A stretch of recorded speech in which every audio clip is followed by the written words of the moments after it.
We went on a boat. How's it hard? Well, it's just going downhill now. That's all. It's all right. Sometimes we just have bad days, right? It's okay. It'll get better. Okay. So far we have learned 3 different ways of factoring, right? The first thing we learned about factoring was when we had actually we learned 4 different ways. Was when we had a greatest common factor, right? And then we learned how to factor when A is equal to 1. And then we learned how to factor when the A was prime, right? And then the most recent one was when A was a composite. What's composite mean? It means it's not prime, which means there may be several ways of factoring the first term. Okay, so these 2 required the Murray method. Okay, and that's the one where you'd have something broke up and then you cross multiply and blah, blah, blah, right? We remember that? Okay. So today we're going to look at what we call a special product. Okay. And the reason it's considered a special product is because it's very special. Okay. We're going to call this the difference of 2 squares.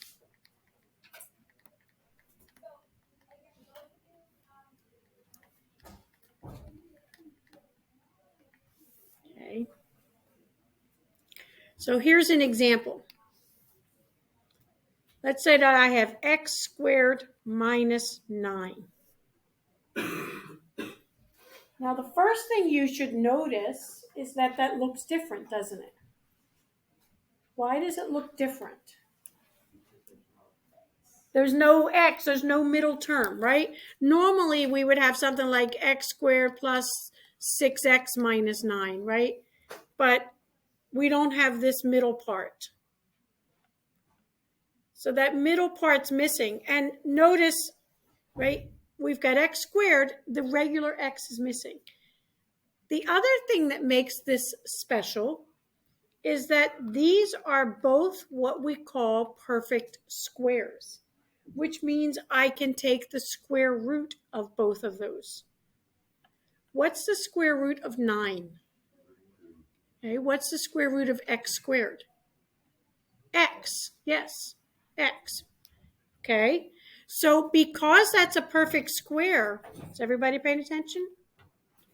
As soon as I recognize that as a perfect square, I can factor this really fast.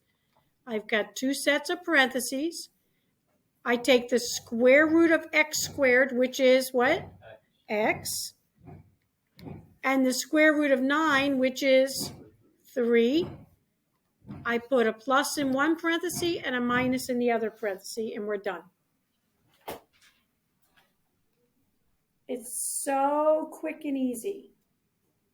Okay, so let's say that we have x squared minus 49. The middle term's missing, so that's my clue to look for those perfect squares. X squared is a perfect square. That means that I can take the square root of it. So we have x and x. And then what's the square root of 49? 7. 7 and 7. We put a plus and we put a minus. Okay. They get a little bit harder. For instance, let's say that I have 25x squared minus 36. Why is this one harder? There's a 25 in front of the x squared, right? So can I take the square root of 25x squared? What would that be, Ava? 5x, yes. So we'll put 5x in each parenthesis. And then what's the square root of 36? 6. And we're done. Now, I've been giving you problems that do not have a greatest common factor. right? We still have to check for that. For instance, let's say that this was 50x squared minus 72. Okay, so one of the things that happens, because a lot of times I forget the greatest common factor too, but I see two terms. So right away I'm thinking perfect square, but 50 is not a perfect square and 72 is not a perfect square. But as soon as I did that, I was like, oh, wait a minute. I've got a greatest common factor. What is the greatest common factor here? 2. They're both even, so we know 2 goes into both of them. So I take the 2 out, and I'm left with 25x squared minus 36. Now I can see that these are perfect squares. So that's going to be 5x plus 6, 5x minus 6, and don't forget about the 2. There's 2 there. Okay, going to have you try one by yourself. Let's do 75x squared minus 300. You can do that one yourself.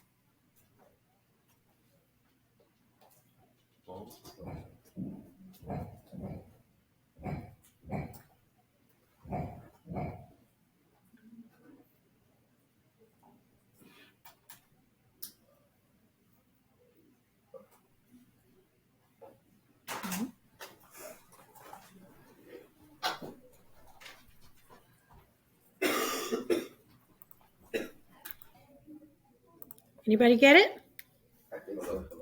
Okay, what do we do first? Simplify, take a greatest common factor out.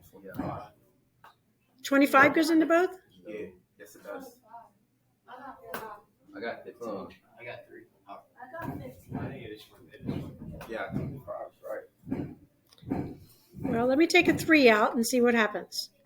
25x squared minus 100. Okay, so if I look at this, right, I'm like, oh, wait, I can actually take more out because I've got a common factor there, right? So I can actually take, what else can I take out? What's the greatest common factor between 25 and 100? 25. 25, right? So I already took a 3 out. Let's take another 25 out, and we'll multiply those together. That leaves me with x squared minus 4. So I have 75 times x squared minus 4. So I didn't take the biggest common factor out to start with. But as I work through it, I'm like, oh, I could take more out. Because when I got to this point, I recognized there was actually a greatest common factor there. So I could have just taken 75 out from the very beginning.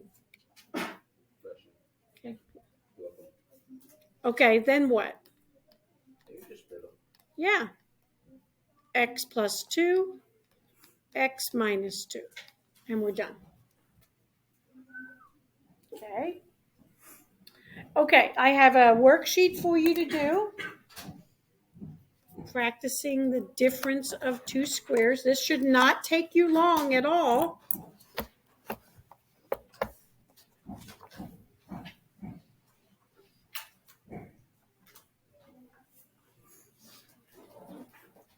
Now, please don't start the worksheet yet, because I'm going to go over something with you. Just hang on to it. I want you actually to turn it over, because for some of us, that's a huge temptation when you're sitting on your desk, right?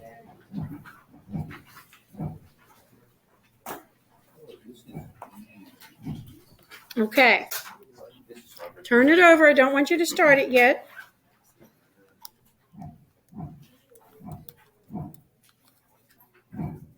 Okay. We're going to go through some of our perfect squares. This way you'll recognize it when you see it on your worksheet when you're factoring, okay? And we're going to have a quiz on these tomorrow. We're going to have a quiz on our perfect squares tomorrow. So 1 squared is what? 1. 2 squared is 3 squared? Okay, how come the rest of you are not answering? What's happening? Lost. You're lost? Oh, yeah, I get it. What's happening? Are you guys all lost? No. Okay, so what's 4 squared? Everybody. 16. 5 squared. 25. 6 squared. 36. 7 squared. 8 squared. 64. 9 squared. 81. 10 squared. 100. Okay, so you know those, right? We're going to go all the way up to 20. So you should all at least get a 50, right? So let's do, we've got 11 squared. 12 squared. 13 squared? 169. Good. 13 squared is 169. 14 squared, 196.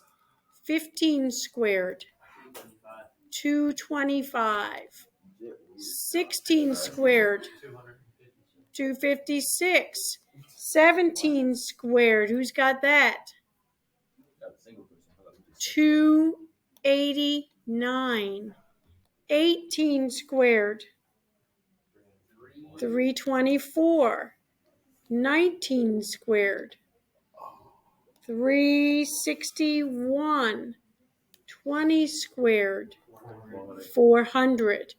Okay, for most of you, these are the only ones that you don't already know. We're going to have a quiz tomorrow. Write them down, please. Everybody write them down. I get to use these. Good deal. You're going to have a quiz tomorrow. Okay, tomorrow's quiz, first off, the numbers will not be in order. I'll have a table on there. Sometimes I'll give you this number and you have to fill in the blank. Sometimes I'll give you this number and you have to fill in the blank. So I shut down 13. 19. Okay.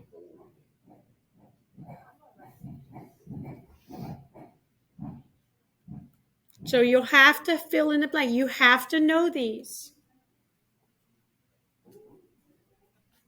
Now, on your quiz tomorrow, I will not allow you to calculate it. It has to be memorized. So this quiz will be timed. I'll walk around, and if I see you doing this, okay, I'm going to pick up your paper, and I'm going to just grade it on what's there. Time. You cannot calculate it. You cannot do the multiplication. This has to be memorized. Okay, it's not 1, 2, 3, 4, 5, 6, 7. Basically, you've got 7 numbers to memorize. You guys know the rest of them. 20 squared is easy because 2 times 2 is 4. So 20 squared is easy. You've got basically 7 numbers to memorize, okay?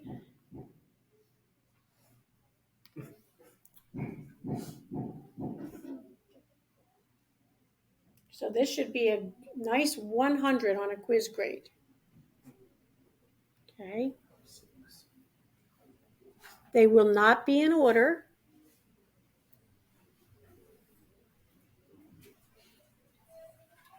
Okay, once you finish that, you can go ahead and start on that worksheet I gave you.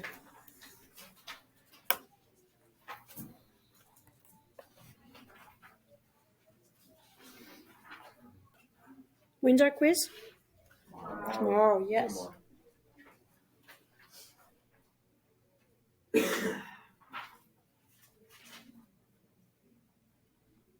Please make sure I know you can all do this. It's just whether or not you actually remember to study it tonight. That's such a terrible feeling when you walk into class and you realize you have a quiz and you didn't study. It's like you immediately get sick to your stomach. At least I do anyway. I hate not being prepared. Especially when you know you could ace it. Write it down somewhere. Text your friends. Make sure you remember. Help each other. Tonight, don't forget your quiz tomorrow in algebra.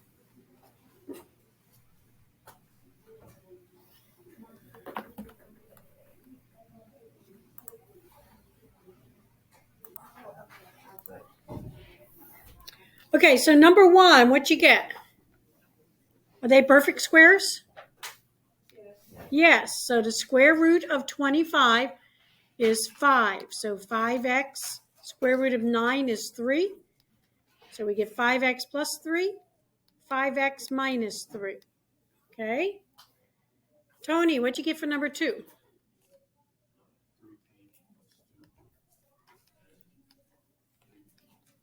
There you go. Good. Excellent. Shayna, how about number 3?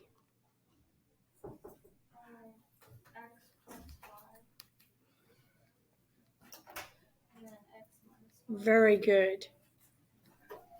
Okay, Jakaya, how about number 4? Where'd you get the 8?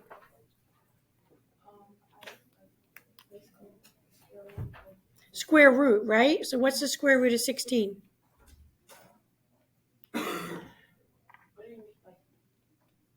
So we're not cutting it in half. We're taking the square root. So square root means 2 numbers that multiply together to equal 16. 8 times 8 is... Yeah! So what should it be? What number times itself equals 16? Well, let's go through it. 2 times 2 is 4. 3 times 3 is 9. Keep going. Yeah. So we get 4a, and the square root of 9 is what? 3.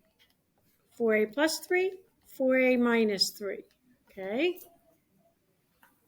And that's why memorizing those perfect squares, that's going to help us, right? All right. Damien, number 5? 5n plus 2, 5n minus 2. Good. 5n plus 2, 5n minus 2. Mason, how about number 6?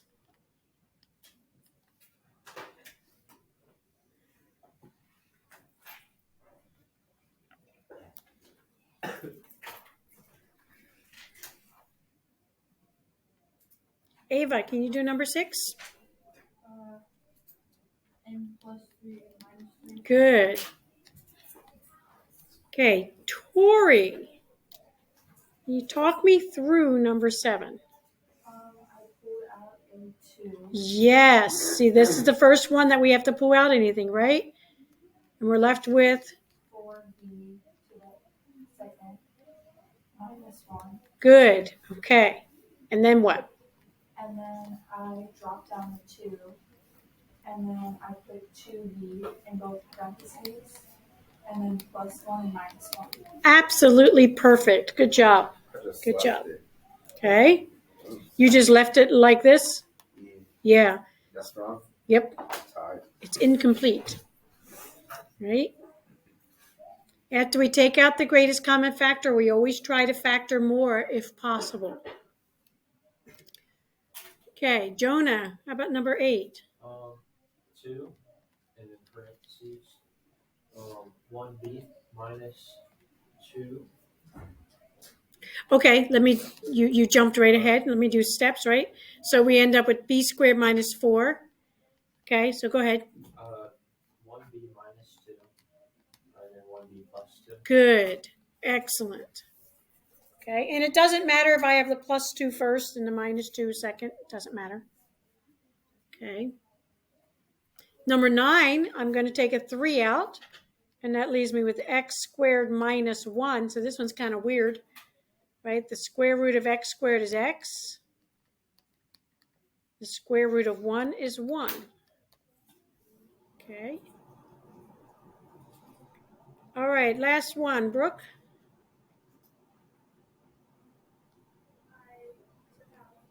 Good.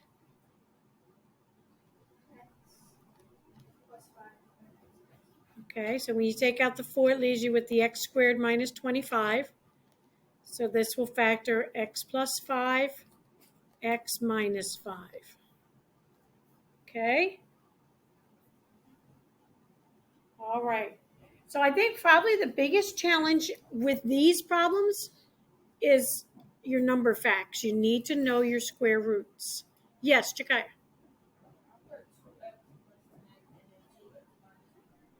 So 2x plus 10, 2x minus 10, right?